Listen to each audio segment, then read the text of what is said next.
jadi kisah yang akan aku ceritakan malam ini adalah cerita yang datang dari Wawa aku yang namanya tadi siapa? Rama, waktu tahun 2017, Wak. Jadi pada tahun 2017 itu Rama ini bekerja di bandara tersibuk ini sebagai ground staff untuk salah satu maskapai plat merah di Indonesia. Jadi ground staff ini maksudnya orang-orang kita jumpai di bandara tuh jadi bukan pramugara, bukan pilot. Nah, kerjanya Bang Rama ini, Wak, adalah melayani tamu bisnis kelas dan first class di bandara itu, kayak yang dia yang layani penumpang-penumpang di lounge gitu. Nah, kisah yang diceritain sama Bang Rama ini terjadi pada tanggal 24 Agustus tahun 2017, Wak. Nah, seperti karyawan-karyawan lainnya, Bang Rama hari itu kerja sampai 10 jam, memang pergi jam 2 siang, balik jam 10 malam. Nah, jadi kurang lebih kayak gitulah, Wak, ya, kegiatan sehari-harinya Bang Rama itu di bandara ini. Nah, sekarang baru nih kita masuk ke kejadian mistis yang memang Rama alami malam itu, hari itu. Jadi, Wak, tanggal 24 Agustus itu Rama ini datang ke tempat kerjanya lebih awal, sekitar jam 1:45. Karena belum waktunya mulai bekerja, Rama ini pergilah keliling-keliling bandara dulu nih, mau nyari angin dulu lah gitu ceritanya. Nah, sewaktu itu, Wak, sewaktu lagi keliling-keliling di parkiran pesawat, jumpalah dia sama kawannya namanya Fikri, ini nama samaran nih, yang kebetulan hari itu satu shift sama si Rama. Ngobrol-ngobrol lah mereka waktu itu kan. Nah, karena keasikan ngobrol, Wak, mereka ini sampai lupa waktu dan jam sudah menunjukkan pukul 2 siang. Apa gegas lah mereka semua ke area terminal.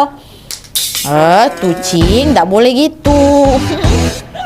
Dah. Nah, di area terminal, Wak, ada ruangan khusus gitu. Ruangan khusus untuk ground staff bersiap-siap. Nah, Rama sama Fikri siap-siap lah di ruangan itu kan. Pas lagi siap-siap, lagi buru-buru nih ya, tiba-tiba mereka dengar ada suara ketukan pintu. Nah, si Rama waktu itu mikir, oh itu mungkin atasan kita tuh udah marah karena kita telat nih buat briefing sebelum kerja ya kan. Ngomonglah Rama ini di ruangan, "Bu, dikit lagi, Bu, bentar lagi siap kami," kata dia. Nah, si Fikri memang udah siap duluan, Wak. Langsung lah dia berjalan ke arah pintu kan, mau buka pintunya nih. Nah, pas pintu itu dibuka, Wak, ternyata bukan atasan mereka yang ngetok, tapi seorang ibu perawakan tua pakai kemeja warna biru kan, lagi gendong bayi, Wak, yang lagi nyusu bayinya nih. Kagetlah mereka waktu itu. Kagetnya ini bukan karena kaget takut, Wak, tapi lebih kaget ke penasaran gitu. Kenapa penasaran?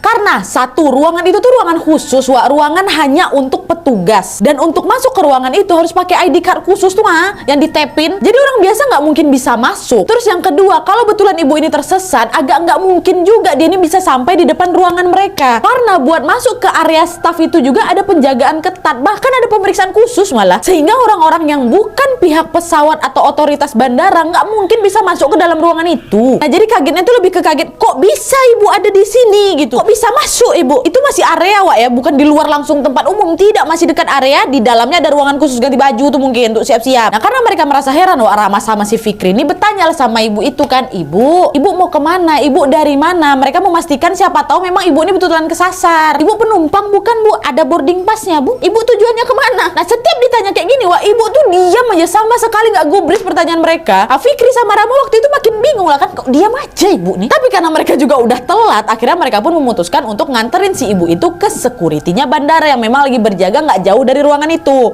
"Yo, Bu, ikut kami." Ikutlah ibu tuh. Maksud mereka pengen kayak nitipin ibu ini ke security bandara biar ibu ini udah nggak kesasar lagi. Nah, pas udah ketemu sama security bandaranya, Wak, Rama pun langsung bilang, "Abang, ibu ini mungkin penumpang, Bang. Tolong ditanya ya, dia ini pesawat apa dan harus diantar kemana. Barusan ibu ini nyasar loh, Bang, ke ruangan staff. Tolong, Bang, ya, kami buru-buru, kasihan ibunya bawa bayi. Tolong." Nah, si abang security yang mendengar perkataannya Rama pun juga heran, kok bisa ibu sampai di ruangan staff ya? Padahal dari tadi aku lah jagain bagian depan ruangan staff kalian, dan selama aku ngejagain juga aku nggak ngerasa ada orang yang masuk, ada orang umum yang masuk ke situ, nggak ada, nggak mungkin juga aku bisa masuk. Nah, tapi karena ngerasa bertanggung jawab nih, akhirnya abang security itu pun menyanggupi lah permintaannya Rama. "Iya, Rama, nanti udah tenang, ini urusan aku, pergi lah aku sana."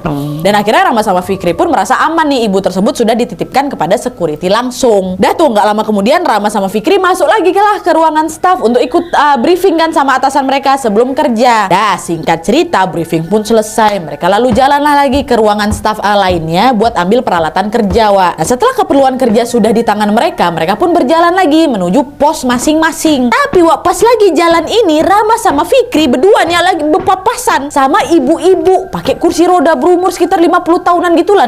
Nangis dia sambil didorong sama anak magang bandara pakai kursi roda. Nah, nggak jauh dari ibu itu ada atasannya Rama sama Fikri yang ternyata juga ngikutin si ibu dari belakang. Nah, karena penasaran, karena kepo, nanyalah siapa Rama sama atasannya kan, "Pak, ngapa ibu tuh kok nangis?" Atasannya jawab, "Anaknya meninggal, Wak, di ruang tunggu sebelum naik pesawat karena serangan jantung. Nanti informasinya akan disebar tuh lewat grup WhatsApp, tunggu aja lah kau."